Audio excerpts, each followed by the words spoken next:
Salut les investisseurs, dans cette vidéo, on va mettre à jour le suivi mensuel de la production de crédit immobilier en France. Pensez à vous abonner à la chaîne si ce n'est pas déjà fait. Et on commence tout de suite avec la statistique qui a été mise à jour aujourd'hui le 27 mars 2025. C'est une statistique qui est produite par la Banque Centrale Européenne et elle permet de suivre l'évolution en volume du crédit. C'est l'évolution même, le taux de croissance en volume de la production de crédit en France. On est sur le chiffre de février, et cette production de crédit immobilier en France, elle est toujours baissière. Donc on voit qu'on baisse moins qu'avant. Hein. En décembre, on était en décroissance de 2,7% par rapport à décembre 2023. Maintenant, on n'est plus qu'à moins 1% par rapport à février 2024, mais on est toujours en dégradation. Donc la question est de savoir, est-ce qu'on va enfin repasser sur un seuil positif, c'est-à-dire qu'on aura une croissance du crédit en glissement annuel, ou est-ce que c'est un rebond temporaire, puisqu'il y a eu une légère détente des taux en fin d'année 2024, début de 2025. Donc est-ce qu'on va revenir sur quelque chose qui rechute à nouveau, comme on a pu voir sur l'été 2024? Eh bien ça va être quelque chose qu'il va falloir suivre. À mon avis, oui, on va à mon avis retomber par la suite, mais ce n'est qu'à mon avis. Alors pourquoi est-ce qu'on suit cette production de crédit en volume pour, eh bien moi je le suis pour avoir une anticipation des prix de l'immobilier en France. Et pourquoi est-ce que le volume de crédit permet d'anticiper l'évolution des prix? Eh bien c'est ce graphique qui vous l'explique. Donc ça, c'est un graphique qui est produit par Steve Keen, un économiste australien qui est maintenant au Royaume-Uni, et qui met en évidence la très bonne corrélation entre la variation du crédit immobilier, donc mortgage credit, et le prix de l'immobilier. Donc il a fait un graphe, il en a fait plusieurs, il y en a plusieurs disponibles. Ici c'est une illustration avec le prix de l'immobilier aux États-Unis. Ce qu'on voit, c'est que la courbe rouge, elle est très bien corrélée avec la courbe bleue.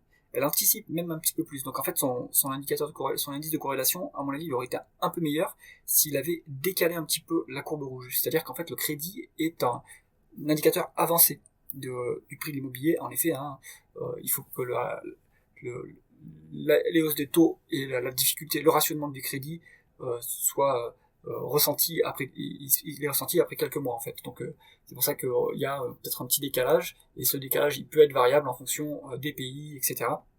Donc on est sur toujours nous un volume qui est baissier, donc les prix de l'immobilier globalement en France il va être baissier.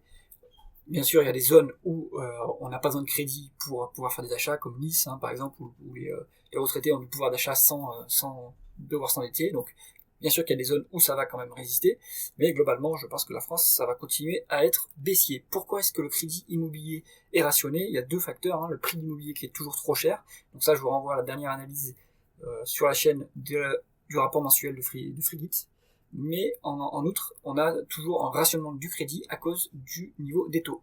Alors, qu'est-ce qui se passe pour les taux en fait? Donc on regarde ici, on a les taux d'intérêt des obligations souveraines en Europe et dans le monde, États-Unis, Japon, etc.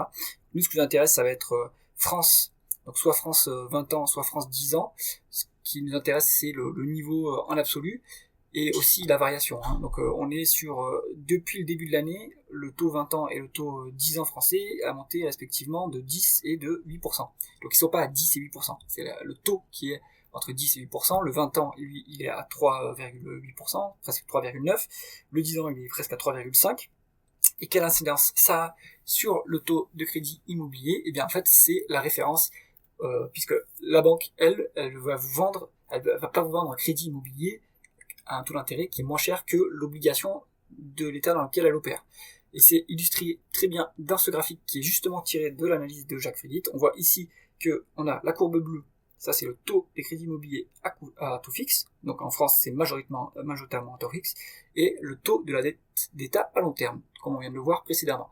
Et ce qu'on voit, c'est que la courbe bleue est très souvent au-dessus de la courbe noire, et les cas où ça n'est pas le cas, c'est quand il y a une forte hausse des taux, et donc les banques mettent un peu de temps à ajuster leur crédit immobilier à cette forte hausse des taux. Ici, on voit que, par exemple, on a eu une petite hausse des taux, la courbe bleue est légèrement en dessous de la courbe noire, mais ça va se rétablir puisque on a à nouveau une petite hausse des taux. En tout cas, on a une stabilisation des taux d'intérêt d'obligations souveraines autour de 3,5. Donc à mon avis, on va se retrouver à ce niveau-là, et ça va à nouveau bloquer le crédit, puisque en fait le prix de l'immobilier est beaucoup trop cher par rapport au niveau de crédit actuel. C'est quelque chose qu'on voit ici d'ailleurs, je vous le remets, mais on l'avait analysé sur la chaîne. On voit ici que l'indice des prix des logements rapportés, alors c'est plutôt ici, pardon, le prix de l'indice des logements rapportés aux revenus des ménages, eh bien on est toujours beaucoup plus haut par rapport à la norme, qui est ce tunnel-là de entre 0,9 et 1,1. Donc là, c'est rapporté aux revenus des ménages, donc on est toujours beaucoup trop cher, avec des taux d'intérêt beaucoup trop élevés pour que la demande soit solvable. Donc, conclusion de la vidéo, l'immobilier, ça va rester compliqué en 2025. J'espère que cette analyse vous a intéressé. Si c'est le cas, mettez un pouce vers le haut et pensez à vous abonner à la chaîne. À bientôt.